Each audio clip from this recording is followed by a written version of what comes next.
We are super colorful today. We are. Chelsea's all in marigold and in lavender. I love that. That looks so... It reminds me of like a ballerina wrap. Yeah, I think that's what it sort of like brings me back to. I've had over the years like several different variations of... What do you call this? Like a wrap sweater? Yeah. Wrap sweater? It's not a wrap dress. But yeah, it does make me feel like I could just fly away or pirouette at any moment. Welcome, everybody, to Around the Mic on SoJO 1049. This is our podcast. Welcome to it if this is your first time listening. Thanks for joining us today. We've got some interesting topics. I'm Heather DeLuca, your... I almost said midday host, but that's you now. That's me. I'm your PM drive host on SoJO, weekdays 3 to 7. With me is Chelsea Corinne, middays 10 to 3. And I think we should just jump right in. Last week, we talked about our obsession with television serial killers and how we sort of find ourselves not only sympathizing with them, but being somewhat attracted to them as well. And I feel bad because we got so hung up on James Spader's character, Raymond Reddington from The Blacklist, that we totally forgot to mention what spawned the idea to talk about that in the first place, which is this series You. Yeah, which is actually, I binge watched it in one day. I watched it Sunday. I woke up at like 7.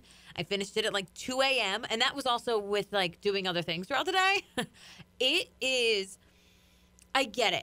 I get why people are obsessed with it, and I get why people like the character Joe, who is a psychopath. However, I wasn't as obsessed with him as I am with other characters. And I don't know what it is. Like, he is a very, very attractive man. Penn, whatever. So we're talking about Penn Badgley, who, if you were a fan of Gossip Girl, you know he was like the effervescent good guy, Dan Humphries. And so for him to take on this stalker / psychopath in this series, which began on Lifetime and I think was picked up by Netflix, which, you know, they have a different kind of autonomy over how they can, you know, series once they jump to something like Netflix, it's like all bets are off. They can there's no network restrictions, you know, to worry about. So it's kind of got loosely going, kind of under the radar, sleeper hit on Lifetime, and now it's all over social media. Everybody's talking about the show. And I'm interested to see what happens season 2, because now they won't have any restrictions. You said that with about being on Netflix now. Yeah. But it is this character who is extremely attractive, and he has these moments that we're like, oh, he's like an adorable boyfriend. I want him as my boyfriend. He is so sweet. The boy next door. Doting on her and is just so enamored with this girl. And in their sweet moments, it's adorable. And is it Shay Mitchell from... Shay Mitchell's in it. Okay, from Pretty Little Liars? Yeah, she's in it. Gotcha. And she plays the best friend of the lead character, Beck. And he's enamored with this girl Beck, which is again good until it's not, and it flicks it's like a flipping a switch. It's like that, and then all of a sudden he goes into this like psychopath. At first, the stalking wasn't so weird. It sounds weird to say it, but he was social media stalking her, which everybody does. It seemed harmless. Yes. And then by the end of the first episode, you're like, oh, no, this guy's nuts. But you still wanted them to be together. You still wanted it to work. Even at the season finale, which if you've seen the show, you know what I'm talking about. Even by the season finale, you were still kind of hoping. And in your head, you're thinking, why do I want these two people together? He's a terrible human being. I think it's like you're looking for that redeeming moment of that character. Yes. So how that conversation evolves to what we're talking about today is... We're sort of examining what the potential would be for us to, I'm just going to straight out say it, commit murder. Do we all innately have the ability? Yes.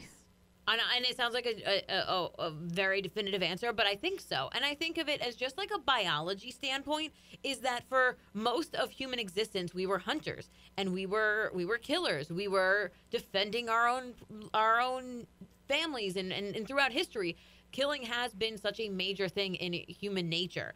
To just say over the past less than 100, only not a very long period of time where it wasn't a necessity anymore, that all of a sudden we don't have that in us. And it was kill Doubtful. or be killed. Yes. Like, can you imagine being the two first humans on the planet, or just the first of a few, and then you kill someone else, you probably look down and be like, all right, well, I did that. That's done. Yeah. It's like there were no moral codes yet to say that's wrong. Murder is wrong. It was just instinctual. And I think, even when it comes to not just like killing a human, but like hunting and everything like that, I think it's just in our DNA of this survival instinct that if it comes down to it, I think everybody's capable of it. I think everybody's capable of doing it without remorse. Because I think the drive for survival purposes, I'm not saying like murder for murder's sake, but I'm saying survival purposes. If you are there in the thick of it, I think maybe you'll have a flint of remorse at first, but then in the long run, it was like you said, kill or be killed, and you can't. Your DNA is telling you no. That's the only decision you can make. You are trying to survive, and that's what everybody's trying to do all the time. If it's a fight or flight situation where my life or the life of someone that I know or love or I happen to unfortunately like witness something, I do think it is that fight or flight. That adrenaline just takes over. I mean, I know that I am not necessarily young, but I am still reasonably attractive and very protective of my body. Not to quote Ferris Bueller's Day Off, but I just did. And so I sleep with like a paring knife underneath my pillow, because if somebody's going to break into my house at night, my husband is like essentially legally blind. Like he thinks like, oh, I'll just get up swinging. Like, are you kidding? You can't even see me in the dark half of the time. You can't see 5 feet in front of your face. Like, it's going to be on me to protect myself. And if somebody gets on top of me and wants a piece of this, they're going to get some metal right in the jugular. Exactly. But I still think I'd feel guilty about it after if he expired. You know? I don't want to keep saying I don't know, because then I feel like if any of my close, like anybody near me gets murdered, I'm going to look like the first suspect. I'm not saying I just want, I'm thinking of how it's going to play out. You know? Around the Mic podcast, episode 38, exhibit number 1, Your Honor. Oh my God. And then I'm going to have to come to court and testify, and my palms will be sweaty. But honestly, it's prepping for this podcast. I kept thinking to myself, I'm like, all right, Chelsea, like, be careful of what you say, because if anything happens, you're going to look like suspect number 1. I'm just thinking of it as a human nature overall, not just me personally, but I am a human, so I guess I'm included in that. But what do you think? It was law enough, the invention or the institution of law was enough to draw humans back from doing what was in one time instinctual? Because now we've evolved to our brains knowing, as a normal human being, Chelsea, you and I know it's not okay to just kill somebody. Yeah.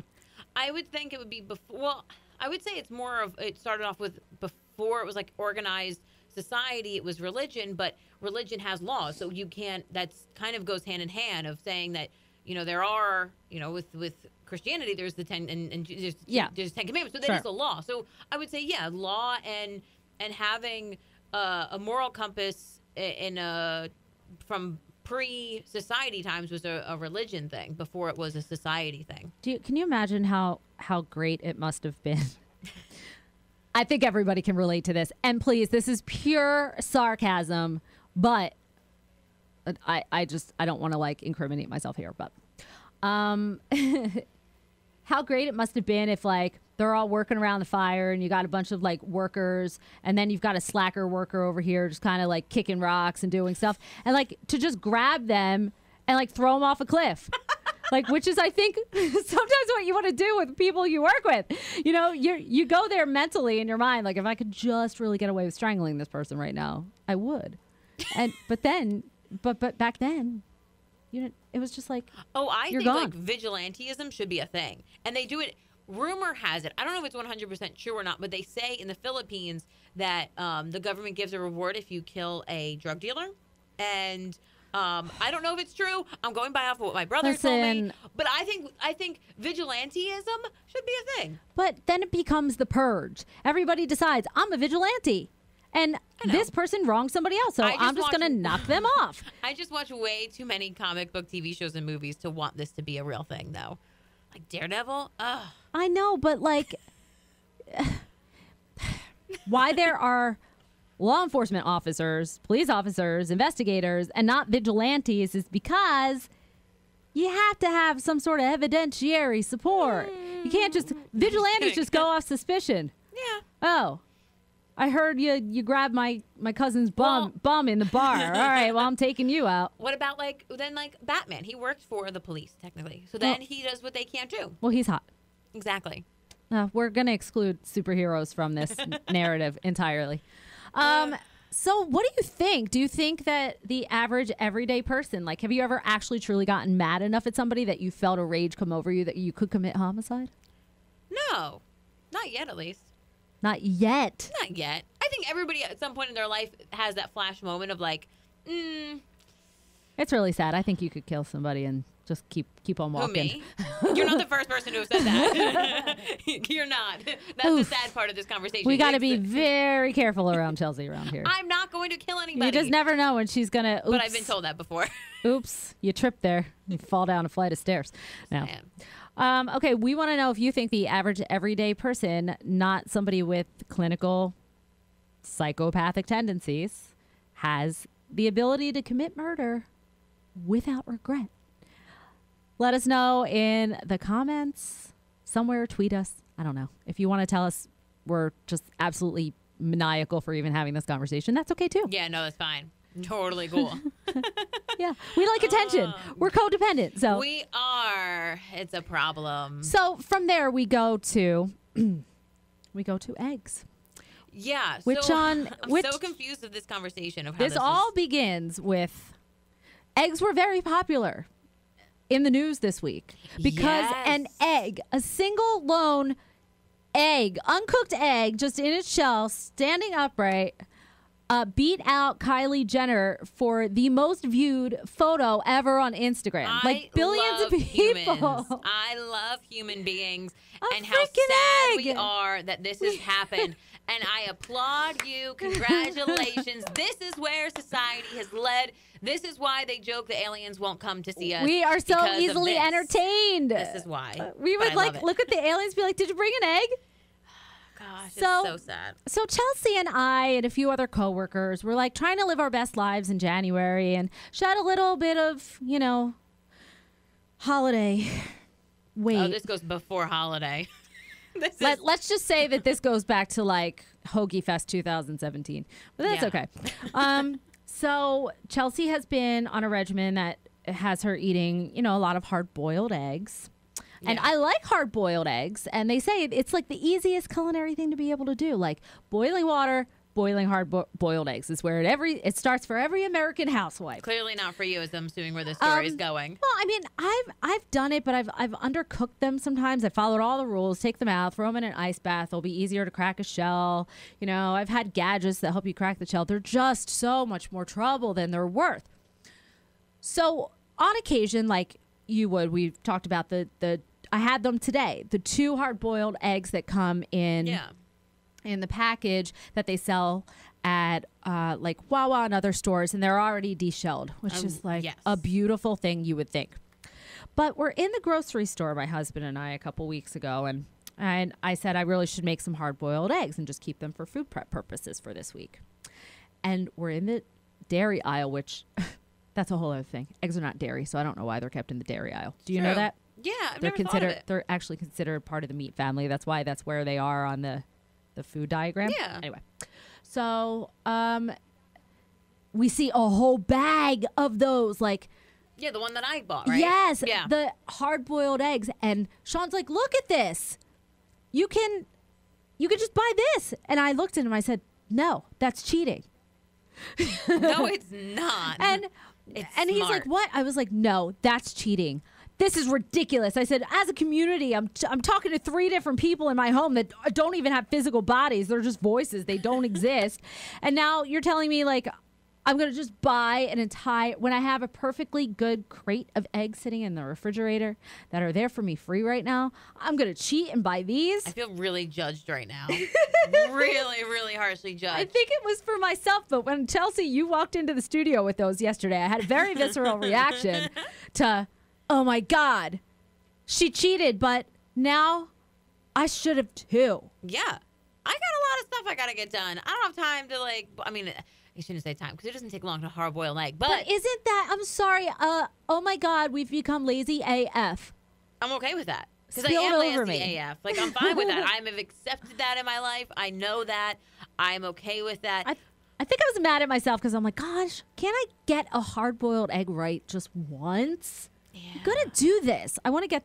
Is that those egglets? That little thing you see on the as seen on TV? Is that cheating too? Because you sort of crack the egg into the container and then you microwave it. I don't know. I've never tried it, but so do you guys consider just buying a bag of hard-boiled eggs like cheating?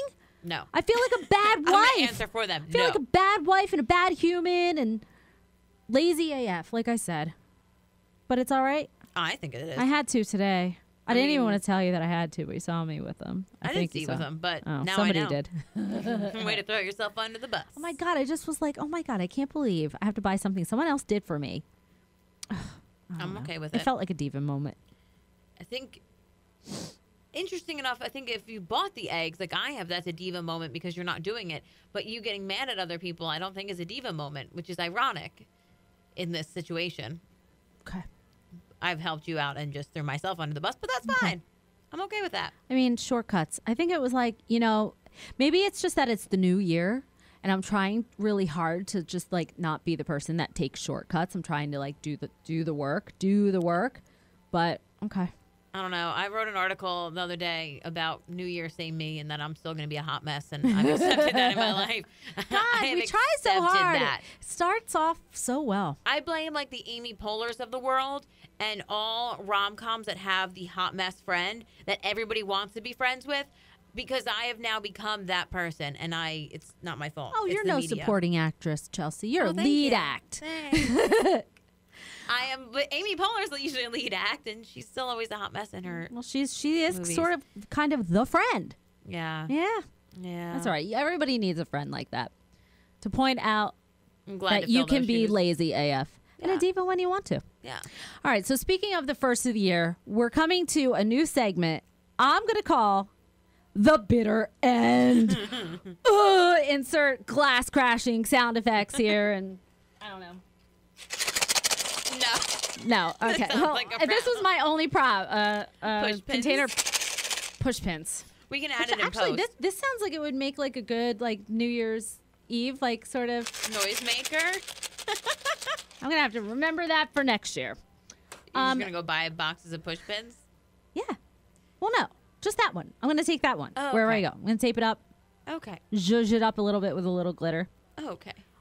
I digress. So the bitter end is where we are going to break down some of Hollywood's craziest divorces and maybe even some real life divorces that became super high profile. Yes. So it's the top of the year and Jeff and his wife, Mackenzie Bezos, seem like they have it all, right? Richest man on earth. She's a novelist in her own right. So earlier this week, Jeff Bezos, who is the richest man in America, on Earth? In the world. In the world. He's got a $138 billion net worth. Not for long. This is I love this story so much. This is a man who I have loved and adored because he's made my life so good by bringing us Amazon. Yes.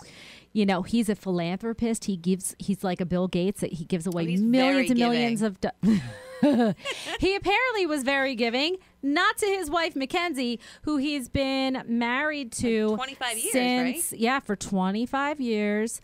They announced this week that they are separating and grateful for that they were in each other's lives for the time that they were, and they will continue on as friends. Well, she's going to be very grateful because I believe she's getting half of his net worth because there was no prenup. And no post-nuptial agreement when he got wealthy from Amazon. This guy is an idiot. He must have really thought it was gonna last. Enter Jessica Sanchez. I would rather be the wife than the mistress at this point. Because the wife, you're getting a divorce, but you're also getting over $60 billion. They think money can't fix a broken heart. Yeah, no, I'm okay I challenge at this that. point. I want to be the wife. I don't want to be the mistress because now she's only going to be a part of his life for half of his net worth, and he won't be the richest man anymore. It'll be Bill Gates. So, And do you think he's now? Her name is Lauren Sanchez. Is that correct? I have no idea. Again, I don't care about her because she's not getting all the money. Okay, yeah. Her name is Lauren Sanchez, and she is. She actually was a correspondent on the TV show Extra for a time. She does look familiar. She is almost 50 years old. She's good looking. So apparently she and her husband were very good friends with the Bezoses. And just as early as like a couple weeks ago, they were all seen together, like hanging out at a Golden Globes after party. And then the news drops that this is friends with benefits kind of situation between the two of them. And maybe serious enough that they could be getting married, Chelsea said. I saw that they were already talking about there's a good chance that after his divorce that they will be getting married. So you think he's still going to be worth over $60 billion. I know, but you could have had him at $138 billion and kids. He's going to have a prenup. This time. He's not going to be this dumb again. Yeah, and I think it doesn't last because of that. Yeah. I think that this, I hope that they're in love. I hope it's real. To end a 25-year marriage and be willing to put your $138 billion, maybe he's happy to give it to her. I don't know. When you have that much money. I guess at that, what is half of $138 billion? It's like 60 All right, that's billion. math. So you can't get by on $68 billion. Maybe he was just like happy to give it to her. I don't know. Maybe.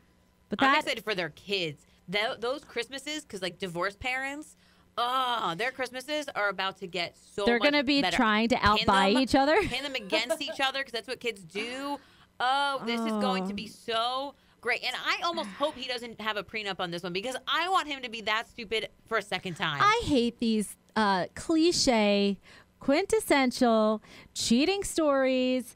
I can't even say he found a younger woman because she's actually 2 years older than Jeff Bezos' soon-to-be ex-wife. But, to see a woman who was with her man and stood by her man through his successes and propped him up and raised his kids. She's, like I said, she's a novelist, so she has a career of her own. She has some very good books, by the way. I would check her out. Let's support Mackenzie Bezos with her only $67 billion now. It's a hardship. It's gonna be a hard life. To just be that cliche of a guy, that this guy, the richest man in the world, he still falls victim to something so just out of, a romance novel or a Lifetime TV movie.